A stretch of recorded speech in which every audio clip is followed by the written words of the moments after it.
palingan jadi hargaan ku batur da geus teu bisa ngahargaan diri sorangan.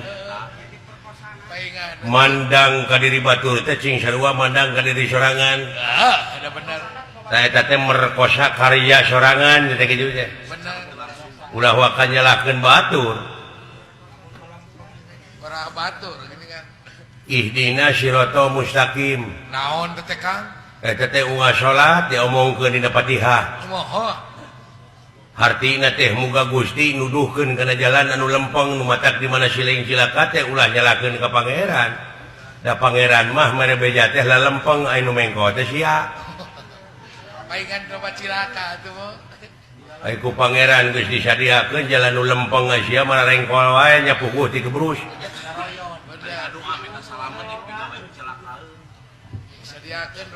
Ditulisan dina tongong truk utamakan selamat dina tongong truk nyelap teh mah. Ai supirna balangah mah ngarti kusruk. Anger cilaka. Eta utamakan selamat memilu nongeng deui.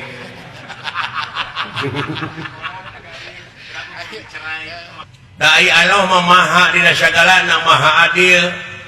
Kabeh oge dirizkian nu iman nu teu iman oge. Bener. Contohna urang boga balong. Kumaha? Wur weh eta para lauk teh dikabalongkeun.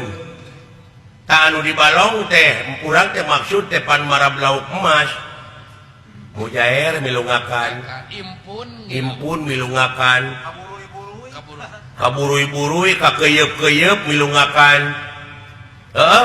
Bener. Orai kadut oge milungakan. Ngilu. Malah nu diparaban ku urang teh ta orai kadut teh ngahakan deui tah kanu diparaban ku urang. Bener. Kabeh milungakan. Tapi di mana dibedahkeun engke. Hah? Kumaha? Dipisahkeun pan kun boga tah ieu mah meureun lauk emas. Simpen aja di ditu tuh.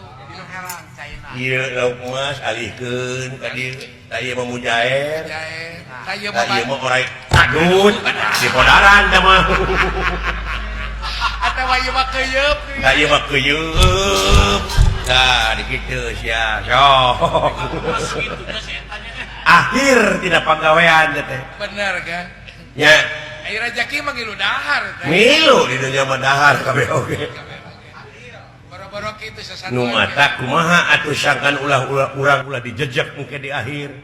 Ulah dipek-prek engke di akhir. Hah? Ti ayeuna kocorkeun deui tah rezeki teh lamun urang meunang rezeki sok jakatan 2,5%.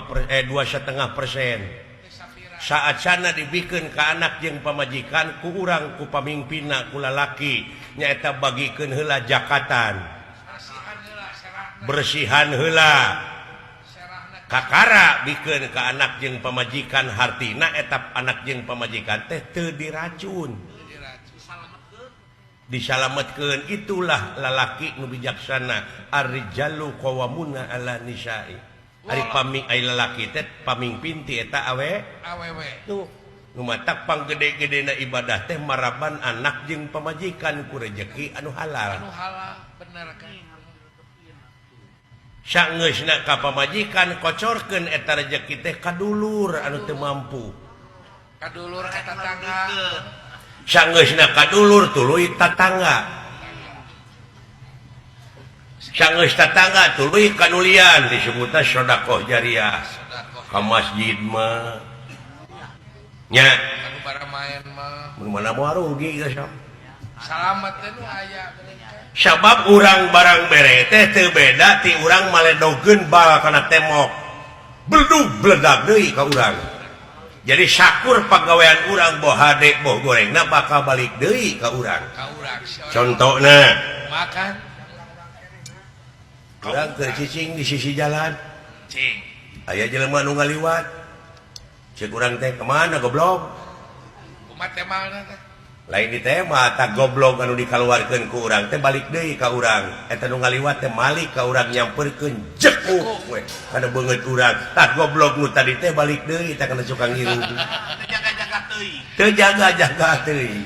Si orang kumaha amal perbuatan. Ceuk pangeran oge sanajan sagede siki sasawit bakal karasa deui, bakal kasamper deui.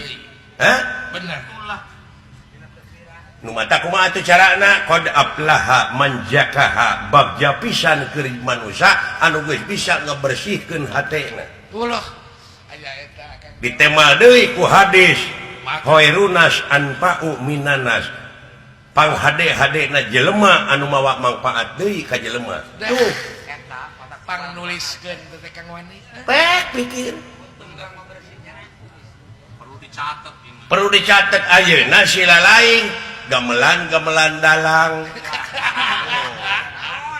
silaing mah kari ini tungku bari ini di mobilan teu mikiran modal sia mah kali ini timah teh mah bere dahar kudu hajat ayeuna aing ngiga ngahibur di dieu ku sia dipegatkeun eta teh sarua jeung megatkeun ti koro ngomong gitu si orang geus teu ngawiwirang batur sia teh si orang geus teu bisa dibanyolan menggorengkan ke sesama hirup